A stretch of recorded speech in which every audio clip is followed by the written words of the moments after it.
कहते हैं कि दुनिया में मन सबसे ज्यादा शक्तिशाली चीज होता है। अगर किसी चीज को तुम पूरे मन से चाह लो तो तुम उसे हासिल कर सकते हो। ये मैं नहीं कहता, यह सभी महापुरुषों का कहना है। लेकिन अगर यह सत्य है, ये सच है, तो हम जो अपने मन से चाहते हैं वह हमें हासिल क्यों नहीं होता है। भाई, कोई भी इंसान अपने मन में तो दुख नहीं चाहेगा, लेकिन वो रहता तो दुखी है। हर इंसान अपने मन से तो कामयाब होना चाहता है, खूब पैसा कमाना चाहता है, लेकिन फिर भी वह कामयाब नहीं होता। भला ऐसा दुनिया में कौन इंसान होगा जो अपने मन में चाहेगा कि मैं नाकामयाब रहूं या मैं पैसा ना कमाऊं। सोचने की बात है तो इसमें दो चीज निकलकर सामने आती है। या तो वह महापुरुष गलत थे जिन्होंने यह बात बोली कि मन से चाहे हुई चीज हासिल हो जाती है, या फिर हम गलत हैं। आज की पोस्ट में मैं जो कहानी बताने वाला हूँ उसमें आपको एक ऐसा मंत्र मिलेगा। उसे समझने के बाद आपको एक ऐसा मंत्र का पता चलेगा जिससे आप यह समझ पाएंगे कि अपने मन से कोई भी चीज कैसे करवाई जाती है, मन में किसी भी बात का बीज कैसे बोया जाता है। यह इस कहानी से आपको अच्छी तरह से समझ में आ जाएगा और इससे आप यह भी समझ पाएंगे कि आकर्षण का नियम, लॉ ऑफ अट्रैक्शन, कैसे काम करता है। कहानी छोटी सी है लेकिन बहुत ही गहरी है। इस पोस्ट को पूरा लास्ट तक पढ़ना तो ही आप अच्छे से इस कहानी का पूरा लाभ ले पाएंगे। तो चलिए कहानी शुरू करता हूँ और समझते हैं कि मन का मंत्र मन को कंट्रोल कैसे करे।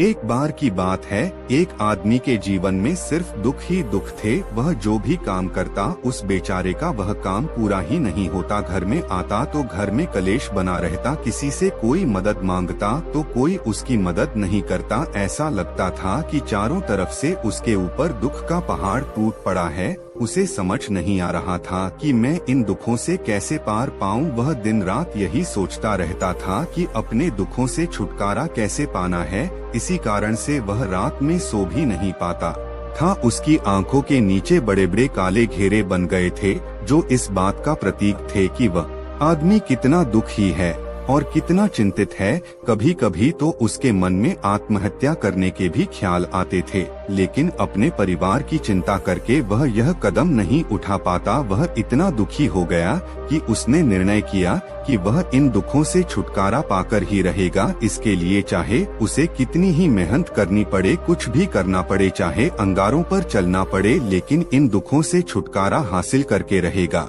ऐसे ही एक दिन उसने अपने मित्र से पूछा कि मैं अपने जीवन को कैसे सुधारें। उसके मित्र ने उसे बताया कि तुम किसी बाबा के पास जाओ। बाबाओं के पास ऐसा मंत्र होता है जिससे सारे दुख मिट जाते हैं, जीवन खुशियों से भर जाता है और धन संपदा भी हासिल होती है। तुम किसी ऐसे बाबा को ढूंढ लो, बस तुम्हारा काम बन जाएगा। उस आदमी के मन में यह बात पूरी तरह से पक्की बैठ गई कि कोई बाबा ही मेरा दुख दूर कर सकता है, और इसीलिए उसे किसी भी बाबा के बारे में पता चलता तो वह उस बाबा के पास पहुंच जाता, उस बाबा को अपनी समस्या बताता और उससे उसका समाधान पूछता और कहता कि बाबा, मैं कुछ भी करने के लिए तैयार हूं, लेकिन मेरी इन समस्याओं से मुझे छुटकारा दिला दीजिए। आप जो कहेंगे मैं वह करूंगा, लेकिन मेरे जीवन को सुधार दीजिए। बाबा उसे कुछ टोने टोटके बताते थे करने के लिए और बदले में दान दक्षिणा ले लेते थे कि यह टोना टोटका करने के बाद तुम्हारे घर में सुख शांति बनी रहेगी। बस इस टोटके को पूरी विधि के साथ करना। वह आदमी घर लौटकर पूरी विधि के साथ टोने टोटके करने लगा, लेकिन बहुत टोने टोटके करने के बाद भी उसके जीवन में कुछ बदलाव नहीं आया। इसके विपरीत उसका जीवन और ज्यादा दुखी हो गया। जो भी बाबा उसे टोना टोटका देता था वह बदले में उससे दान दक्षिणा लेता था, जिससे उसका धन भी धीरे धीरे खत्म हो रहा था। इससे उसके जीवन में दुख और ज्यादा बढ़ गया। तब उसे लगा कि बाबाओं के पास जाने से तो मेरे जीवन में दुख कम होने की बजाय बढ़ते ही जा रहे हैं, तो मुझे क्या करना चाहिए, बाबाओं के पास जाऊं या ना जाऊं। फिर एक दिन एक आदमी ने उसे बताया कि तुम अपने घर में किसी पंडित को बुलाकर हवन करवा लो, हवन होगा घर शुद्ध हो जाएगा, कोई भी बुरी ऊर्जा होगी घर में तो वह घर से बाहर चली जाएगी। किसी पंडित को बुलाकर पूरे विधि विधान उसे मंत्र उच्चारण कराओ, हवन कराओ, जिससे घर में सुख शांति आए। उस आदमी के मन में यह बात बैठ गई और उसने एक पंडित को अपने घर पर बुलाकर हवन करवा दिया। हवन अच्छी तरह से संपन्न हुआ। बदले में पंडित ने भी अच्छी दान दक्षिणा ली और उसके बाद वह वहां से विदा हो गया। लेकिन कुछ दिनों के बाद उस आदमी को महसूस हुआ कि उसके जीवन में अभी भी कोई बदलाव नहीं आया है। अब वह आदमी पूरी तरह से दुखी हो गया और ज्यादा परेशान हो गया। अब तो उसे लगने लगा था कि मेरे जीवन में से दुख कभी खत्म ही नहीं होंगे, और यही सोच सोच कर उस आदमी का बुरा हाल हो गया था। फिर एक दिन उसे अपने मित्र से एक ऐसे बाबा के बारे में पता चला जो समाधान बताने के लिए कोई दान दक्षिणा नहीं लेता था। उस आदमी को लगा कि यह बाबा दूसरे बाबाओं की तरह नहीं हो सकता, क्योंकि यह तो दान दक्षिणा लेता ही नहीं, और अगर दान दक्षिणा नहीं लेता तो यह सच में कोई सिद्ध बाबा होगा। और यही सोचकर वह उस बाबा के पास पहुंच जाता है। जब वह आदमी वहां पर पहुंचता है तो वह बाबा ध्यान में बैठे हुए थे।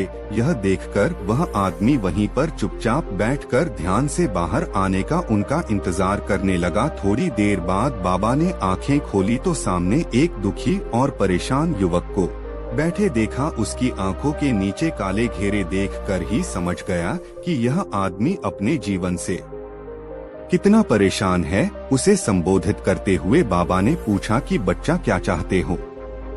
बाबा के पास क्या लेने आए हो? उस आदमी ने कहा कि बाबा, मैं अपने जीवन से बहुत परेशान हूँ। मैंने इन दुखों को दूर करने के लिए बहुत सारे रास्ते अपनाए, हर वो तरकीब करके देखें जो किसी बाबा ने मुझे बताई, हर वो काम किया जो कोई भी इंसान ने मुझसे करने को कहा, लेकिन मेरे जीवन में दुखों में कोई कमी नहीं आई। बाबा, इसके विपरीत मेरे जीवन में दुखों में बढ़ोतरी हो गई है।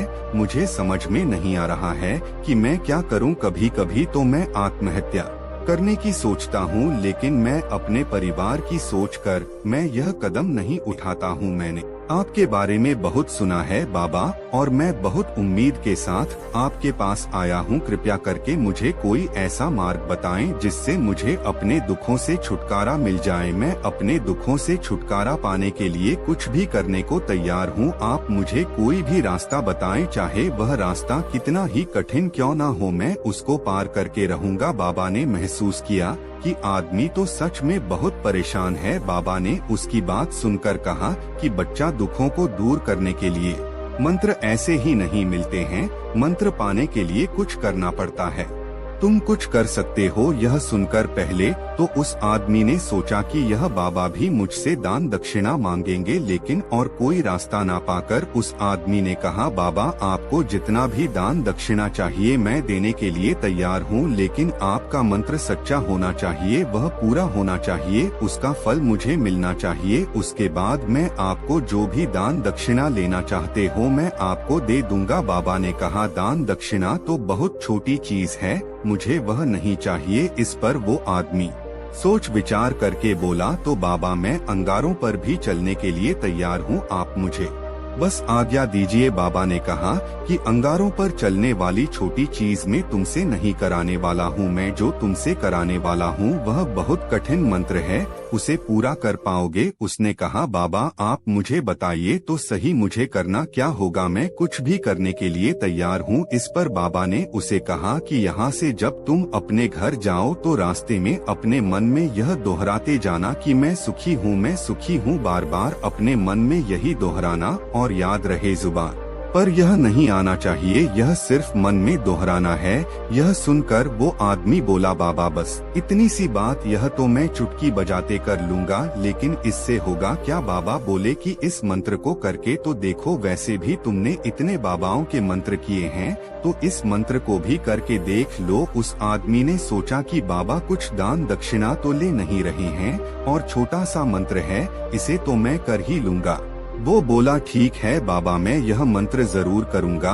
और वो आदमी यह कहकर वहां से चलने लगा, लेकिन जैसे ही वह चलने लगा पीछे से बाबा ने बोला कि बच्चा, एक बात याद रखना, जब तुम यह मंत्र अपने मन में दोहराना तो तुम्हारे मन में बंदर के विचार नहीं आने चाहिए, बंदर का ख्याल भी नहीं आना चाहिए, तो ही यह मंत्र सिद्ध होगा। आदमी बोला, मुझे तो आज तक बंदर का कोई विचार नहीं आया, तो अब क्यों आएगा? आप चिंता मत करिए बाबा, मैं बस मन में यही दोहराऊंगा कि मैं सुखी हूँ, इसके अलावा बंदर का कोई भी विचार मेरे मन में नहीं आएगा। यह कहकर वह आदमी वहाँ से चल देता है। वह अपने मन में मैं सुखी हूँ यह दोहराता हुआ थोड़ी दूर ही चला था कि उसके मन में अचानक बंदर का ख्याल आ गया। बंदर का ख्याल एक बार आया और चला भी गया, लेकिन उस आदमी ने सोचा आज तक तो मुझे बंदर का कोई भी विचार नहीं आया, यह आज बंदर का विचार क्यों आ गया। और ऐसे करके उसने उस बंदर के विचार को पकड़ लिया और यह भूल गया कि मुझे क्या मंत्र दोहराना है, और वह बंदर के बारे में सोचने लगा। जब थोड़ी देर बाद फिर से उसे होश आया तो वह फिर से अपना वही मंत्र दोहराने लगा जो बाबा ने उसे बताया था, मैं सुखी हूँ। लेकिन अचानक से उसे एक बंदर दिखाई दिया और यह देखकर फिर से उसके मन में बंदर का विचार उठ गया, और यह देखकर वह इस विचार को बाहर फेंकना चाहता था। और वह चाहता था कि मेरे अंदर किसी तरह से बंदर का विचार न आए, लेकिन उसे तो सामने बंदर ही दिखाई दिया। ऐसे ही जद्दोजहद करते करते घर पर पहुंचा, और घर पर पहुंचने के बाद अपनी पत्नी को कहा कि हे बंदरिया, मुझे खाने में बंदर परोस दो। और जब उसे एहसास हुआ कि उसने क्या बोल दिया तो वह अपने बाल नोचने लगा और दीवारों में सर मारने लगा कि आज तक मुझे बंदर का कोई भी विचार नहीं आया, और आज मुझे यह क्या हो गया है कि मुझे हर जगह बंदर ही बंदर नजर आ रहे हैं, यह कैसी माया है। यही सोच कर वह आदमी रात भर सो नहीं पाया। रात भर करवटें बदलते रहा और सुबह उठकर सीधे उसी बाबा के पास पहुंच गया और उसके चरणों में गिरकर कहा कि बाबा, पता नहीं क्या चमत्कार हो रहा है, आज तक मुझे बंदर का कोई विचार नहीं आया, लेकिन कल से जब से आपने मुझसे कहा कि बंदर का विचार नहीं आना चाहिए, तब से मुझे हर जगह बंदर ही बंदर नजर आ रहे हैं। उस आदमी ने कहा कि बाबा, मुझे तो आपके पीछे पेड़ पर बैठा बंदर केले खाते हुए दिखाई दे रहा है, यह हो क्या रहा है बाबा। यह सुनकर बाबा हंसने लगे। हाँ बच्चा, मन का जाल एक ऐसा जाल है जिसे समझ पाना इतना आसान नहीं है। बंदर तो तुम्हारे रास्ते में पहले भी आते थे। जब तुम मेरे पास आए थे तो इन्हीं पेड़ों पर यह बंदर घूम रहे थे, लेकिन तब तुम्हारे ध्यान में यह बंदर नहीं था, तब तुम्हारे ध्यान में सिर्फ दुख थे। इसके बाद बाबा ने उसे बताया कि बच्चा, हम जिस चीज से भी दूर भागना चाहते हैं वही चीज हमारे मन में बहुत गहरे में प्रविष्ट हो जाती है और हमारे अंतर्मन में समा जाती है।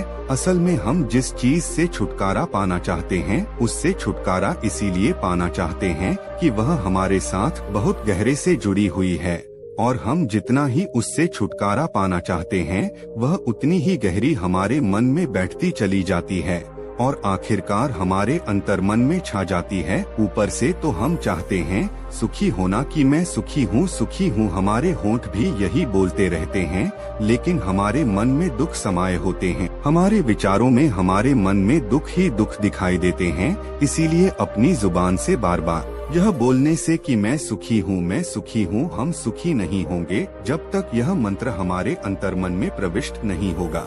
इस पर उस आदमी ने पूछा कि बाबा, लेकिन यह मंत्र हमारे अंतर्मन में प्रविष्ट कैसे होगा। यह सुनकर बाबा ने कहा कि बच्चा, अपने दुखों से लड़ना बंद कर दो। जब तक तुम अपने दुखों को दूर करने की सोचते रहोगे तब तक वो दुख तुमसे चिपके रहेंगे, तब तक वो दुख तुम्हारे अंतर्मन पर अपना राज बनाए बैठे रहेंगे, और जिस दिन तुम उन दुखों के बारे में सोचना ही छोड़ दोगे, उन दुखों से छुटकारा ही नहीं पाना चाहोगे, उसी दिन से तुम्हारे जिंदगी से दुख गायब हो जाएंगे। क्योंकि किसी भी चीज से छुटकारा पाने के लिए हमें उस चीज के बारे में सोचना पड़ता है, और हम जितना ही उस चीज के बारे में सोचते हैं वह उतनी ही गहरी हमारे मन में प्रविष्ट होती चली जाती है। हम अधिकतर समय दुखों के बारे में ही सोचते हैं। हम यही सोचते हैं कि हमारे जीवन में दुख है और हमें इससे छुटकारा पाना है। इसी वजह से बार बार सोचने से वो दुख हमारे अंतर्मन में प्रविष्ट हो जाते हैं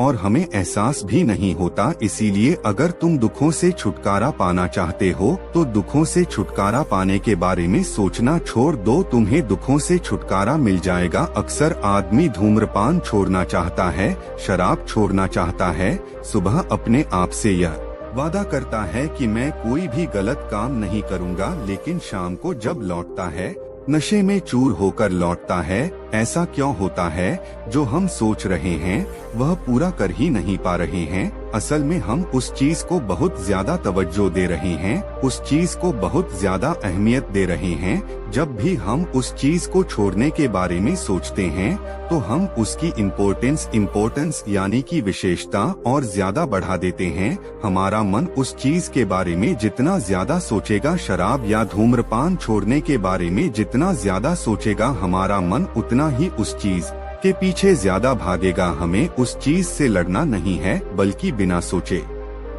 गुजर जाना है। और अगर हम इस मंत्र को समझ लेते हैं तो हम अपने जीवन में जो भी पाना चाहते हैं उसे अपने अंतर्मन में डाल सकते हैं। और एक बार वो लक्ष्य हमारे अंतर्मन में बैठ जाता है तो फिर सफलता पाने में कोई समस्या नहीं आती, कोई दिक्कत नहीं आती। तो दोस्तों, कैसी लगी आपको यह कहानी?